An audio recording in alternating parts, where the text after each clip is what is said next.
here we go. Hello, today we will be presenting on a series of winter-related folktales and folktale-inspired stories. We will be talking about Snegurochka or the Snow Maiden, Grandfather Frost, and the opera Snegurochka. So to begin, we have Grandfather Frost, who goes by many names. He's also known as Morozko or Jack Frost. And this is the living embodiment of winter, an old man with the ability to control the cold weather.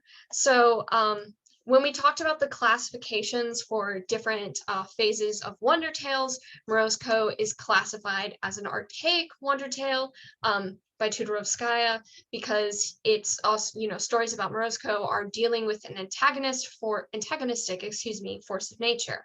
So in folklore, Morozko is traditionally an ambiguous figure capable of both cruelty and fairness.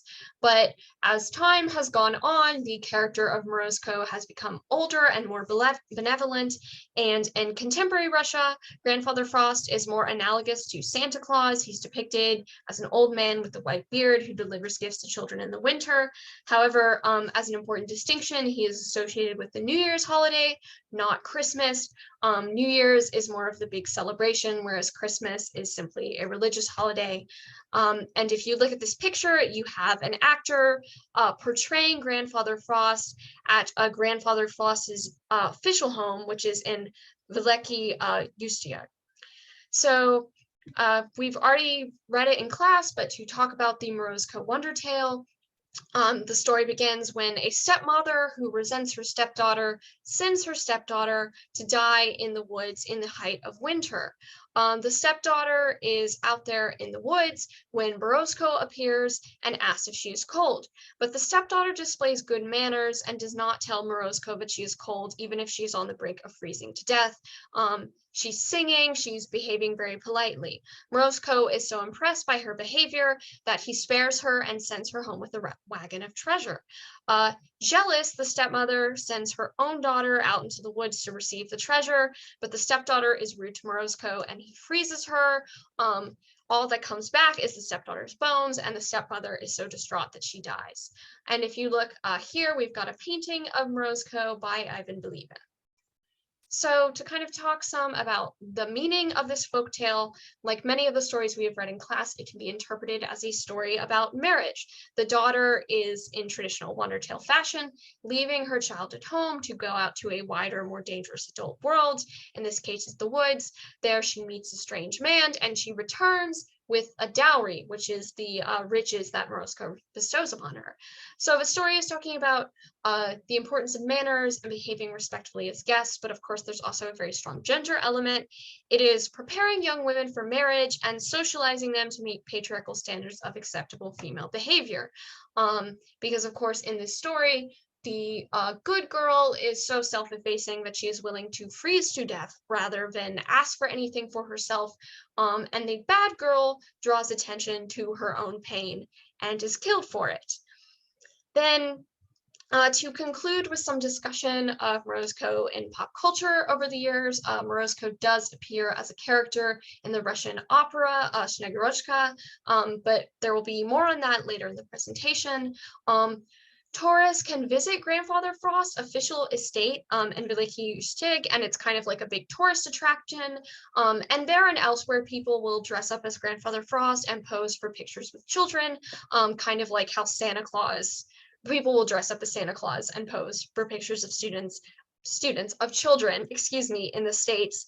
Morozko also inspired the 1964 Soviet film Father Frost, which you can see right here.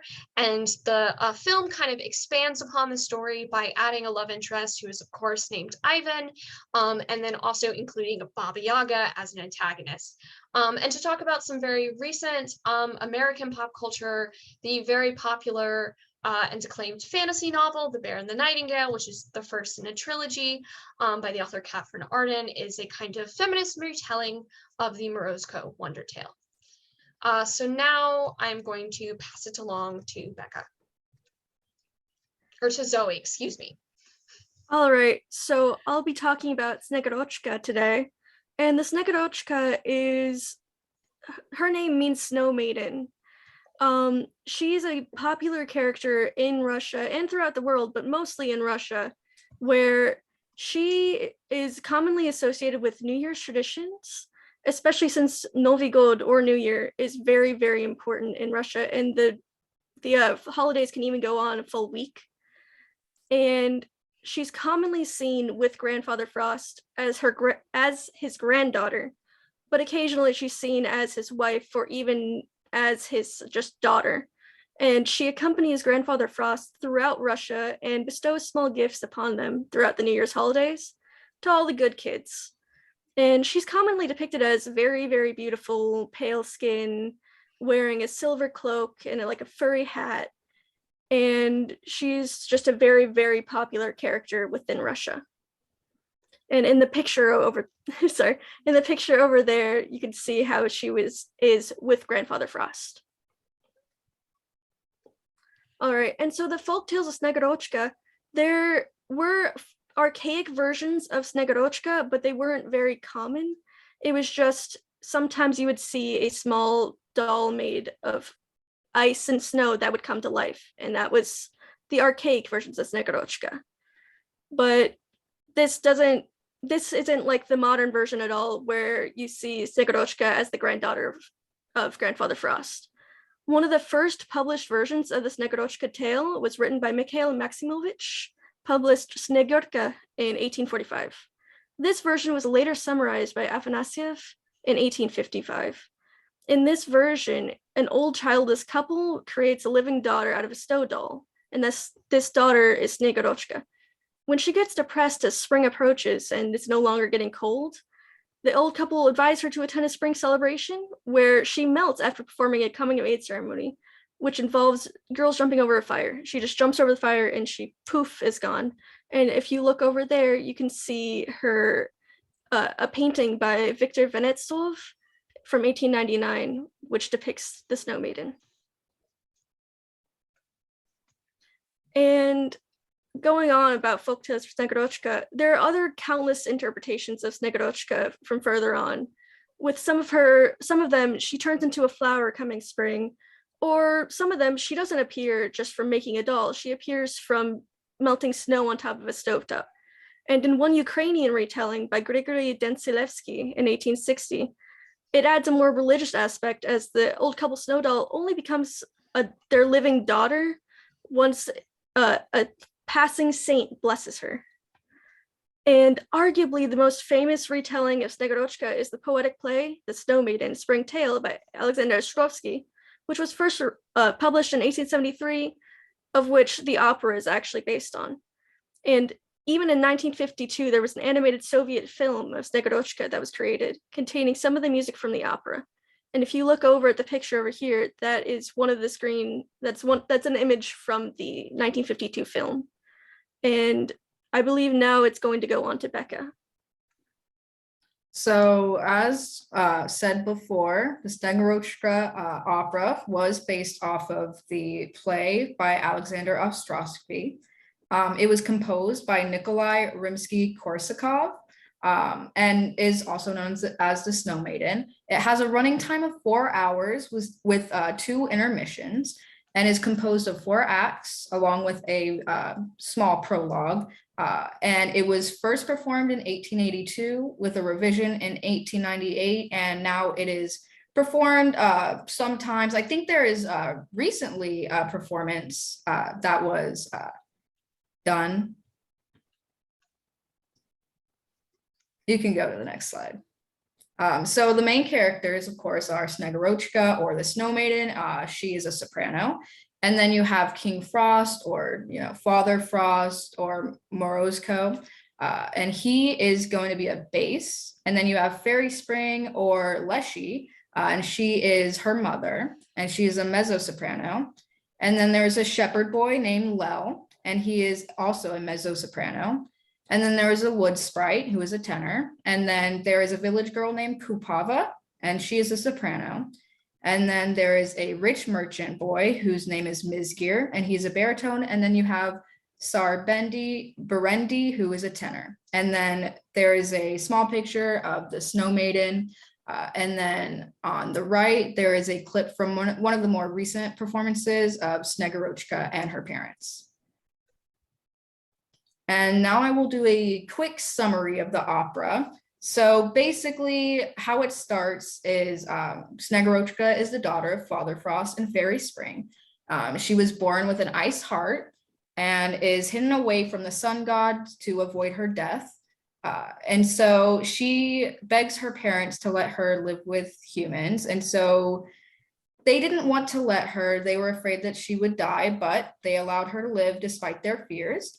And so then Snegurochka meets Lel, who she begins to like, but she tries to avoid falling in love in fear that her heart would melt. And then we are introduced to Kupava, who she befriends, and Kupava has a fiance named Mizgir, and they are to be married. And at their wedding, Mizgir falls in love with Snegurochka. So after this, Kupava goes to Tsar Burundi and asks for justice.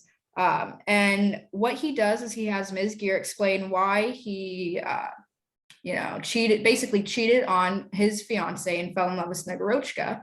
And he basically explained that Snegurochka was just very beautiful. And then when the Tsar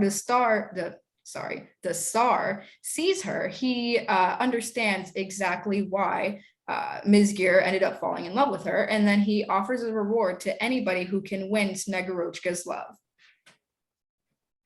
So after this, the Tsar Burundi ends up hearing Lel singing. Lel is a very amazing singer, which is exactly why Snegurochka began to fall in love with him. So Burundi allows Lel to choose a wife, in which Lel chooses Kupava, much to Snegurochka's dismay. So after this, Snegurochka goes back to the forest to get advice from her mother, and Mizgir follows her, but is then rejected by her because she is scared that if she ends up falling in love with somebody, that she will, her heart will melt and she will die. But she does not get any advice from her mother. Instead, her heart begins to melt a little bit. She, not to the point where she is going to die yet, but just to the point where she can kind of have a relationship with Mizgir. And so they are then wedded. And then this is when Snegurochka's heart fully melts and she dies. After this, Mizgir is so saddened and unable to live that he eventually commits suicide.